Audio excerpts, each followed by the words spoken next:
சென்னை நகரத்தில் இன்னொரு பரபரப்பான காலை.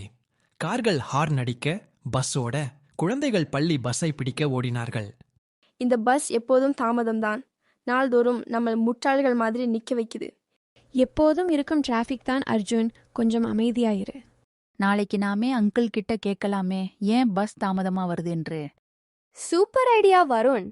அவர் தினமும் பஸ் ஓட்டுறர் இல்லையா, சோர்வாயிருக்கும். அடுத்த நாள் பஸ் ஒரு சிக்னல் அருகே நின்றது. பாருங்க, அங்கிள் அந்த மூதாட்டியை சாலைய கடக்க உதவுறாரு. ஐயோ, நான் இத்தனை நாளா காரணமில்லாமே கோவப்பட்டுட்டேன். பாரு அர்ஜுன், சிலர் நேரத்தை விட மனசுக்கு முக்கியத்துவம் கொடுப்பாங்க.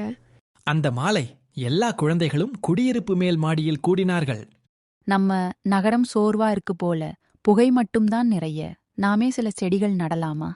அது ரொம்ப நல்ல ஐடியா. நாம் அந்த பஸ் அங்கிள் கிட்ட கேட்கலாமே, அவருக்கு தெரியும் போல செடிகள் பற்றி. இந்த முறை நான் உதவ போறேன்.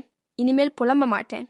நான் ஒரு கியூட் போர்ட் போட்டேன், பூ எடுக்கக்கூடாது, மூச்சு விடுங்கன்னு. சில வாரங்கள் கழித்து மேல் மாடி உயிர் குதித்திருந்தது.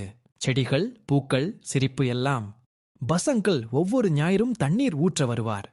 நீங்க பிள்ளைகள் பெரியவங்க கூட மறந்துவிட்ட விஷயத்தை நினைவுபடுத்திட்டீங்க. இந்த நகரம் மீண்டும் மூச்சு விடுது. அது நீங்க தான் கற்றுக் கொடுத்தீங்க அங்கிள். உதவினால் எல்லாருக்கும் நன்மைதான். இந்த கதையின் நீதி என்னவென்றால், நெரிசல் நிறைந்த நகரத்திலும் நல்வழி மனசு அமைதியை விதைக்கும்.